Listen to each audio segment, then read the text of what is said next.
അച്ഛൻ പറഞ്ഞു വരുന്നു, ഇതെല്ലാം കാലഘട്ടത്തിൽ ഇനി വരും തലമുറയ്ക്ക് ഇതെല്ലാം അനുഭവിക്കേണ്ട ഒരു സമയം. വരും തലമുറ തന്നെ ഉണ്ടാവുമോ എന്നുള്ളത് കാര്യം തലമുറകളുണ്ടാകും, ഉണ്ടാകും, നിലനിൽക്കും. പക്ഷെ ഇപ്പോൾ പറഞ്ഞില്ലേ, നമ്മുടെയൊക്കെ ഒരു കാലഘട്ടം നമുക്കിത് 4 മക്കൾ 5 മക്കളൊക്കെ ഒരു കാലഘട്ടം. അത് കഴിഞ്ഞിട്ട് 2 മക്കളായി, പിന്നെ ഒന്നായി മാറി. നമുക്ക് വേണ്ടെന്നുള്ള കാലഘട്ടത്തിലേക്ക് വന്നു. അപ്പോൾ ആ ഒരു കാലഘട്ടം. പക്ഷേ കാലഘട്ടം ഇപ്പോഴേ വന്നു. പിള്ളേർക്കൊന്നും കല്യാണം കഴിക്കാൻ സാഹചര്യം വന്നിട്ടുള്ളൂ. അത് ഒരു കാലഘട്ടം. പക്ഷെ ജനറേഷൻ നിലനിൽക്കും. ഇത് പ്രകൃതിയുടെ നിയമമാണ്. ആ ജനറേഷൻ ഉണ്ടായേ പറ്റുള്ളൂ. അത് നിലനിൽക്കും. അത് ദൈവ നിശ്ചയമാണ്, പ്രകൃതി നിയമമാണ്. ഇവിടെ ഒരു ഹോസ്പിറ്റലിൽ ചാപ്പാനായിട്ട് വർക്ക് ചെയ്തു. ഈ ആശുപത്രിയിൽ വരുന്ന രോഗിയാണ്. അവരിൽ അച്ഛനവിടെ ചാപ്പാനായിട്ട് വർക്ക് ചെയ്യുമ്പോൾ അവർക്ക് വേണ്ട മാനസികമായ ഒരു പ്രഷറിന് പരിഹാരം എന്നുള്ള നിലയിൽ അച്ഛൻ അങ്ങനെയാണല്ലോ അച്ഛൻ ചെയ്യുന്നത്. അച്ഛൻ്റെ ജോലി അതാണല്ലോ, അല്ലേ? അച്ഛൻ്റെ ജോലി എന്തോ അവിടെ അച്ഛൻ ചെയ്യുന്നത് എന്താണ്? ഞാൻ ഇന്ന് കണ്ടൊരു പേഷ്യൻ്റ്, 22 വയസ്സുള്ള ഒരു പെൺകുട്ടി, കോളേജിൽ ഡിഗ്രിക്ക് ചേർന്ന കുട്ടി. ആ കുട്ടി പേരൻസ് തൊട്ടടുത്തപ്പോൾ ഉണ്ട്, ആൻറ്റിനിപ്പോൾ ഉണ്ട്. ഒരു കുഞ്ഞാണ്. ഞാൻ വിസിറ്റ് ചെയ്യുമ്പോൾ ആ കുഞ്ഞിന് ഇനി അധികാലം ജീവിക്കാൻ പറ്റുന്നില്ല. ആ കുഞ്ഞ് കരഞ്ഞുകൊണ്ട് ചാപ്ലിൻ വേണമെന്ന് ആവശ്യപ്പെട്ടു. പോയി കണ്ടു. നമ്മുടെ പ്രസൻസ്, നമ്മുടെ സാന്നിധ്യം, നമ്മളവിടെ ചെന്ന് നിന്നാൽ മതി, വലിയ റിലീഫാണ് കിട്ടും. പിന്നീട് അവർ പറഞ്ഞ് നമ്മൾ കേൾക്കുക. ഇന്നത്തെ കാലഘട്ടത്തിൽ നഷ്ടമാകുന്നത് മറ്റുള്ളവരെ കേൾക്കാൻ ആളില്ല. നമുക്ക് ഒരുപാട്, നമ്മൾ ടെക്നോളജി അഡ്വാൻസ്ഡ് ആണ്, ഒരുപാട് കാര്യങ്ങളുണ്ട്. പക്ഷെ ഒന്ന് കേൾക്കാൻ.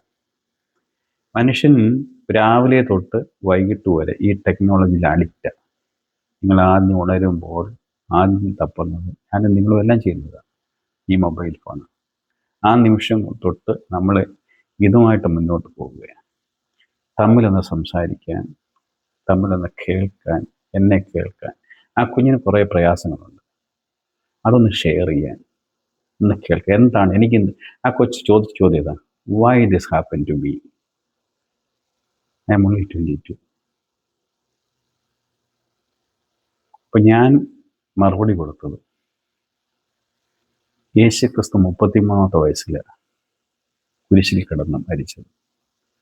തൊട്ടരികെ ഒരു അമ്മ നിൽപ്പുണ്ടായിരുന്നു. ആ അമ്മയ്ക്കൊന്നും ചെയ്യാൻ പറ്റുന്നില്ല. കരഞ്ഞുകൊണ്ട് അവിടെ നിൽക്കാനേ പറ്റുന്നില്ല. വെള്ളം ചോദിച്ചപ്പോൾ വെള്ളം കൊടുക്കാൻ പറ്റുന്നില്ല.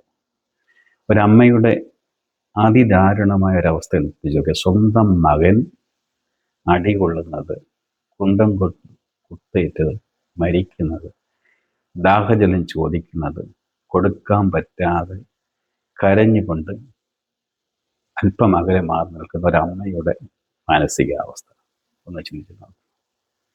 ഇത് ഞാൻ അവരോട് പറഞ്ഞു. നമ്മുടെ ജീവിതത്തിൽ സംഭവിക്കുന്നതിന് ദൈവത്തിനൊരു പ്ലാനുണ്ട്. മറിയമിനെ തിരഞ്ഞെടുത്തു, കന്യകയായ പെൺകുട്ടിയെ തിരഞ്ഞെടുത്തത് ദൈവത്തിൻ്റെ പ്ലാനാണ്. ഇങ്ങനെ കുരിശിൻ്റെ അടുക്കൽ നിൽക്കണം, കണ്ടുകൊണ്ട് നിൽക്കണം എന്നുള്ളത് ദൈവത്തിൻ്റെ പ്ലാനാണ്. അപ്പോൾ ഈ മകളുടെ എൻഡ് ഓഫ് ലൈഫിൽ ഈ പേരൻസ് ഒരു പക്ഷേ കണ്ടുകൊണ്ട് നിൽക്കേണ്ടി വരുന്ന ഒരു സാഹചര്യം. പക്ഷെ അവിടെ നമുക്ക് ആ കുട്ടിയെ കൈ ചേർത്ത് പിടിച്ച്, yes we are with you, എൻ്റെ അവസാന നിമിഷത്തിൽ ഞാൻ നിന്നോടൊപ്പം ഉണ്ട്. അപ്പോൾ എൻ്റെ പേരൻസ് മരിക്കുമ്പോൾ ഞാൻ അടുത്തില്ല. നമ്മുടെയൊക്കെ ഫെയ്ത്ത് അനുസരിച്ച് അന്ത്യസമയത്ത് കൂടെ ഉണ്ടായിരിക്കും മക്കൾ അനുഗ്രഹം ലഭിക്കാം. ഞാനിപ്പോൾ ഈ ഹോസ്പിറ്റലിൽ മരണസമയത്ത് പേഷ്യൻറ്റോട് കൂടെ നിന്ന് അവരുടെ കൈപിടിച്ച് പ്രാർത്ഥിക്കുമ്പോൾ എനിക്ക് അന്ന് നഷ്ടപ്പെട്ടു പോയ ആ ബ്ലെസ്സിങ്സ് ഇവരിലൂടെ, കാരണം ഇവരും എൻ്റെ ശരീരത്തിൻ്റെ ഭാഗമാണ്. ഞാൻ മുമ്പേ പറഞ്ഞല്ലോ, 10, 15 അല്ലെ 50 വർഷത്തിന് മുമ്പ് നമ്മളെല്ലാം ഒരപ്പൻ്റെയും അമ്മയുടെയും മക്കളായിരുന്നു. ആ ശരീരത്തിൽ തൊട്ട് yes I am with you എന്ന് പറയുമ്പോൾ അവർക്ക് മരണസമയത്ത്, നമുക്കറിയില്ല മരണസമയത്ത് അവരുടെ സംഘർഷാവസ്ഥ, അവരുടെ പേടി, പക്ഷെ ഒരു ധൈര്യം കൊടുക്കാൻ നമ്മുടെ ഒരു സാന്നിധ്യം ഇല്ലയാവുന്നുണ്ടെങ്കിൽ ജീവിതത്തിൽ ചെയ്യാൻ പറ്റുന്ന ഏറ്റവും വലിയ ലിറ്റേർജിയാണ്, അല്ലെങ്കിൽ ആരാധനയാണ്. കാരണം ഈ ചെറിയവൻ ഒരുവന് ചെയ്തത് നീ എനിക്കാകുന്നു ചെയ്തതെന്ന് ആര് പറഞ്ഞു? കർത്താവ് പറഞ്ഞു. ഒരു മനുഷ്യ ജീവിതത്തിൽ അവൻ്റെ അന്ത്യസമയം എന്ന് പറയുന്നത്, പ്രത്യേകിച്ച് ചെറുപ്പ കാലഘട്ടത്തിൽ കൂടെ നിൽക്കാൻ പറ്റുക. ഓരോ ദിവസവും നമ്മളിപ്പം, ഞാനൊരു ട്രാമ ഹോസ്പിറ്റലിലാണ് വർക്ക് ചെയ്യുന്നത്, 500+ ബെഡുള്ളൊരു ഹോസ്പിറ്റൽ. ഡെയിലി 2-3 മരണത്തിന് സാക്ഷികളാണ്. ആക്സിഡൻറ്റ്, വെടിവയ്പ്പ്, കത്തിക്കുത്ത് എല്ലാം വരുന്നതാണ്. അപ്പോൾ നമ്മളെ പ്രസൻസ് അവിടെ ഉണ്ടാകും. ആ പേഷ്യൻ്റ് എന്താഗ്രഹിക്കുന്നു ആ സമയത്ത് നമ്മൾ കൊടുക്കും. ആ ഹോസ്പിറ്റലിൽ ചെയ്യുന്നത്. അപ്പോൾ നമ്മൾ കൂടെ നിൽക്കുക, സപ്പോർട്ട് കൊടുക്കുക, പ്രാർത്ഥിക്കേണ്ടതാണെങ്കിൽ പ്രാർത്ഥിക്കുക. അന്ത്യസമയത്ത് എന്താ വേണം, സ്പിരിച്വലായിട്ട് എന്താ വേണം. ചിലപ്പോൾ കൺഫെഷൻ ഉണ്ട്, ചിലർ ഹോളി കമ്മ്യൂണിയൻ ചോദിക്കും, ചിലർക്ക് ഫൈനൽ റൈറ്റ് കൊടുക്കേണ്ടി വരും. ഇതെല്ലാം ആ പേഷ്യൻ്റ് അവൻ്റെ ജാതിയോ മതമോ വിഭാഗമോ കളറോ നോക്കാതെ അവനോടൊപ്പം ചേർന്ന് നിൽക്കുക എന്നുള്ളതാണ് ചാപ്ലൈൻ ഹോസ്പിറ്റൽ. അപ്പോൾ അതുപോലെയുള്ള കേസുകളാണ് അച്ഛന് മുന്നിൽ വരുന്നത്. എല്ലാ ഏജും വരും, മരണ സമയം വരും, തീവ്രമായ മറ്റ് അസുഖങ്ങൾ, മാരകമായ അസുഖങ്ങൾ ഉള്ള പലതരത്തിലുള്ളതായ എയ്ഡ്സ് തുടങ്ങി എല്ലാ അസുഖങ്ങളും. ഇപ്പോൾ ഈ കോവിഡ് വന്നപ്പോൾ എനിക്കൊരു ചലഞ്ചിങ് പീരീഡ് ആയിരുന്നു ആ സമയത്ത്. കോവിഡ് പിടിക്കുമ്പോൾ മുറിയിൽ പോകുക, ആ പേഷ്യനോടൊപ്പം കൂടെ നിൽക്കുക. അപ്പോൾ ഞാൻ 2020 ഞാൻ ഓർക്കുന്നുണ്ട്, ഒരു പേഷ്യൻറ്റിന് ഫൈനൽ റൈറ്റ് കൊടുക്കണം, കാത്തലിക് പേഷ്യൻ്റ് കോവിഡ് വന്ന് മരിക്കാൻ പോവുക. അപ്പോൾ ചലഞ്ചിങ് ആയിരുന്നു. അവിടെ ഫാമിലിയെല്ലാം ഇതിനകത്തൂടെ എന്താ പറയുന്നത്, ഐപാഡിലൂടെ വീട്ടിൽ ഇരുന്ന് കാണുന്നു. അപ്പോൾ ഞങ്ങൾ ഇത് ഗ്ലൗസും മാസ്കും എല്ലാം ധരിച്ച് അകത്ത് പോയി പ്രാർത്ഥിച്ച് ഫൈനൽ റൈറ്റ് കൊടുക്കുന്നു. അപ്പോൾ അയാൾക്കും അറിയാൻ മരിക്കാൻ പോകുന്നു, കോവിഡ് വന്ന് മരിക്കാൻ പോകുന്നു, നമുക്കും അറിയാൻ മരിക്കാൻ പോകുന്നു. പക്ഷേ ആ സമയത്ത് ആ മുറിയിൽ കയറി ഒന്ന് പ്രാർത്ഥിക്കാൻ കഴിയുന്നത്, നമ്മൾ എല്ലാം ഇട്ടുണ്ടാക്കി കയറുന്നത്, ഗ്ലൗസും മാസ്കും മറ്റുള്ളതെല്ലാം, അവനോടൊപ്പം ചേർന്ന് അവൻ്റെ കൈ പിടിച്ച് പ്രാർത്ഥിക്കാൻ കഴിയും. ആ കോവിഡ് സമയത്ത് ഏകദേശം 7ഓളം പേഷ്യൻസിന് മരണസമയത്ത് ഞാൻ കൂടെ ഉണ്ടായിരുന്നു. ഭയമുണ്ടായിരുന്നു, സ്വാഭാവികം. പക്ഷേ നമ്മൾ ഈ കിറ്റെല്ലാം ഉപയോഗിച്ചുകൊണ്ട് ചെയ്യുന്നത് കൊണ്ട് അത് ഉണ്ടാവില്ലായിരുന്നു. പക്ഷെ നമുക്കവിടെ ഈ ഏകാന്തതയിൽ കഴിയുമ്പോൾ, മരണത്തോട് എടുക്കുമ്പോൾ കൂടെ നിൽക്കാൻ പറ്റുക, കൈപിടിച്ച് പ്രാർത്ഥിക്കാൻ പറ്റുക, അതൊരു വലിയ അനുഭവം. അത് ആ ഒരു അനുഭവത്തിലേക്ക് പോകുമ്പോഴേ നമുക്ക് മനസ്സിലാകും. അച്ഛനെ മാനസികമായിട്ട് ഒരു വലിയൊരു യെസ്, നമ്മൾ ജീവിതത്തിൽ ചെയ്യാൻ പറ്റുന്ന ഏറ്റവും വലിയ കർമ്മമാണ്. എത്ര വർഷമായി അച്ഛൻ? ഞാൻ 2016 തൊട്ടായിരുന്നു തുടങ്ങിയത്. 10 വർഷം. ഈ 10 വർഷത്തിനുള്ളിൽ അച്ഛൻ്റെ ഈ ഔദ്യോഗിക ജീവിതത്തിൽ 10 വർഷത്തിനുള്ളിൽ അച്ഛൻ്റെ മനസ്സിനെ പിടിച്ചുലച്ച എന്തെങ്കിലും ഒരു സംഭവം? ഒരു ഹോസ്പിറ്റലിൽ ഞാൻ ഉള്ള സമയത്ത് അപ്പനും അമ്മയും മരിച്ചു. ആക്സിഡൻറ്റിലാണ് മരിക്കുന്നത്. 2 പേര്, ഒരാൾ മരിച്ച് രണ്ടാമത് മരിക്കാൻ പോകുന്നു. അപ്പോൾ ഞാൻ ഒറ്റയ്ക്കേ ഉള്ളൂ, രാത്രിയില്ല, സാധാരണ ഹോസ്പിറ്റലിൽ കുറേ ചാപ്ലൻസ് ഉണ്ട്, 9 പേരെ ചാപ്ലൻസ് ഉണ്ട്. ഞാൻ ഒറ്റയ്ക്കേ ഉള്ളൂ ഇത് ഹാൻഡിൽ ചെയ്യണം. അതിൽ 16ഓളം ഫാമിലിയുണ്ട്, 2 പെൺമക്കൾ. ഒരു വലിയൊരു ട്രാമ അവിടെ ഉണ്ടായി. അത് ട്രാമ എന്ന് പറഞ്ഞാൽ ഒരു കുട്ടി ഭിത്തിയിലടിക്കുന്നു, തറയിൽ കസേര മറിച്ചിടുന്നു, ബഹളം ഉണ്ടാക്കുന്നു, മറ്റേ കുട്ടി അവളെ ചേർത്ത് പിടിക്കുന്നു, ബാക്കിയുള്ളവരെല്ലാം കരഞ്ഞുകൊണ്ട് മാറി നിൽക്കുന്നു. അവർക്കൊന്നും പ്രതീക്ഷിക്കാതെ സമയത്ത് സംഭവിക്കുന്നത്.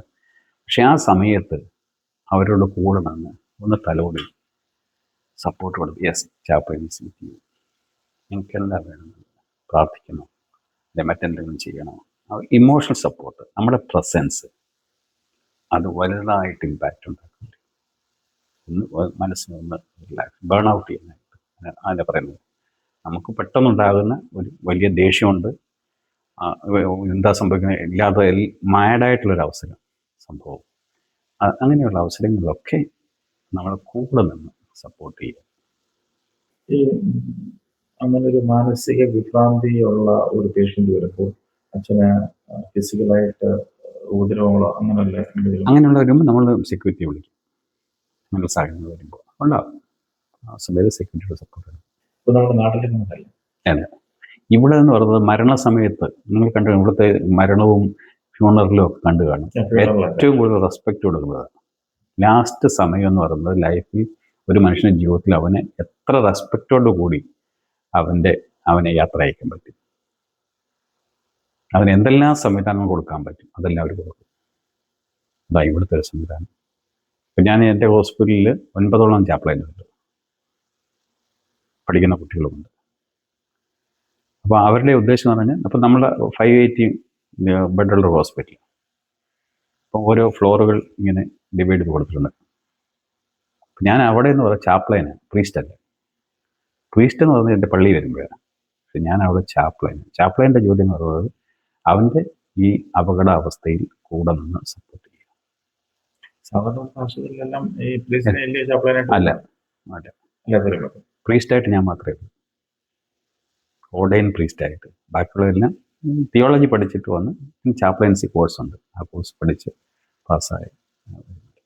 തിയോളജി പഠിച്ചിട്ട് തിയോളജി ബേസിക് ഉണ്ടാവും.